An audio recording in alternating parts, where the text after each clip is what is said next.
Mungu anapoamuru, mazingira kwake sio kitu. Viumbe hai wengine kwake sio kitu. Watu wenyewe kwake sio kitu.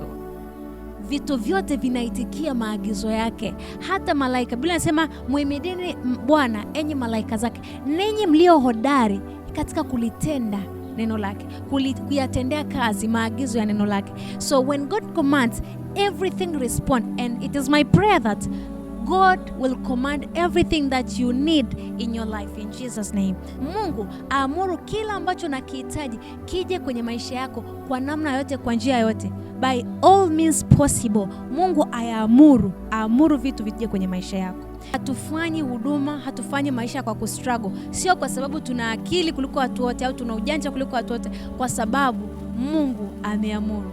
Mungu aamuru vitu vije kwenye maisha yako. Ndio maana yeye mwenyewe kwenye Ayubu anasema, je, umeiamuru siku yako? Umeamuru mapambazuko kabla siku yako ijaanza. That means kama ambavyo yeye anaweza kuamuru kwenye maisha yako, anakutarajia pia na wewe uweze kuamuru vitu vitokee kwenye maisha yako kama Mungu.